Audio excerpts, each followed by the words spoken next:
નગરપાલિકામાંથી મહાનગરપાલિકા બન્યા બાદ વાપીના વિકાસ માટે બેઠક યોજાઈ। વિકાસ સત્તા મંડળ દ્વારા શહેરના ડેવલપમેન્ટ માટે પ્લાન તૈયાર કરાયો। બેઠકમાં વાપીના mayor, deputy mayor, standing committee chairman સહિતના ઉચ્ચ અધિકારીઓ હાજર રહ્યા। કલેક્ટર નીતિન सांगवान અને વાપી મનપાના કમિશનર JF ચૌધરીની અધ્યક્ષતામાં બેઠક યોજાઈ। આ બેઠકમાં મેયર, અધિકારીઓ, રિયલ એસ્ટેટ ડેવલપર્સ અને સ્થાનિક પ્રતિનિધિઓ ઉપસ્થિત રહ્યા હતા। વર્ષ 2045ને ધ્યાનમાં રાખીને વિકાસના પ્લાનનું પ્રેઝન્ટેશન કરાયું। તો શહેરના વિકાસ માટે બેઠકમાં ઉપસ્થિત લોકોના મંતવ્ય પણ લેવામાં આવ્યા। નવા પ્લાનની ડિઝાઇન મુજબ 40% જમીન કપાત સામે નાગરિકો અને ડેવલપરોએ વાંધા રજૂ કરીને હાઇડ્રોલિક સર્વે તથા TPDP પ્લાન અંગે મહત્વના સૂચનો પણ કર્યા હતા। સાથે જ અન્ય સુવિધાઓને પણ ધ્યાનમાં લેવા માટે ચર્ચાઓ કરાઈ હતી।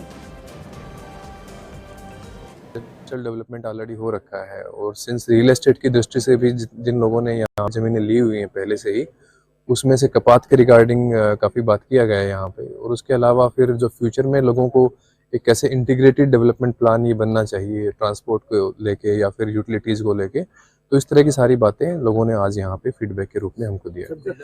तो पानी को लेके जैसे इसका जब भी डेवलपमेंट प्लान बनता है तो उसका टोपोग्राफिकल सर्वे भी होता है, जियो स्पेशल सर्वे होता है, तो उसमें एग्जिस्टिंग स्ट्रीम जितने भी हैं तो उनका भी उसमें समावेश किया जाता है। तो उसके अकॉर्डिंग ही, उसके अराउंड ही डेवलपमेंट प्लानिंग होता है। वो ऑलरेडी ड्राफ्ट डेवलपमेंट प्लान जो अभी बन रहा है उसमें इन बातों का ध्यान अभी रखा गया है।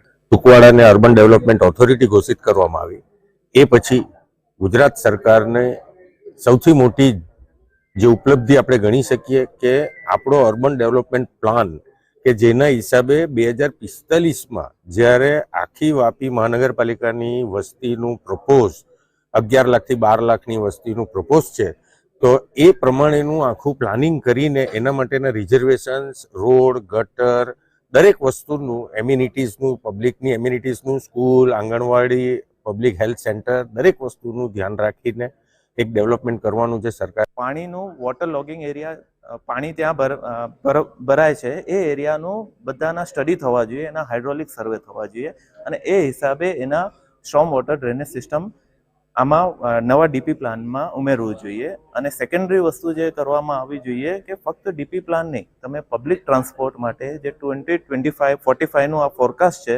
માટે આપણે મેટ્રોથી લઈને BRTSથી લઈને બધી જ સગવડો જે પબ્લિક ટ્રાન્સપોર્ટ માટે હોય એ બી ડીપી પ્લાનમાં અત્યારથી સમાવેશ કરવામાં આવે, જેમાં ફ્યુચર ફોરકાસ્ટ બહુ સારી રીતે પ્લાન સાથે કરવા મળે છે। અમારા માઇક્રો MSME લેવલનું અમારું પ્લાનિંગ છે અને એ પ્લાનિંગની અંદર અમે 30% જેટલો તો રોડનો અમારો એરિયા જતો રહે છે અને બાકીનું સોશિયલ ઇન્ફ્રાસ્ટ્રક્ચર પણ આની અંદર આવી જતો હોવાથી અમે એમ એક જ માગણી છે કે ભાઈ અમારા બધા એરિયાની અંદર ઝીરો કપાતની અંદર બધા ડેવલપર માટે ઝીરો કપાત કરવામાં આવે અને વાપીનો જો ખરેખર વિકાસ જોઈતો હોય તો એ માટે એકચ્યુઅલી વાપીના જે એડિશનલ એરિયા જે મૂકેલા છે એને બધાને એને ઝીરો કપાતમાં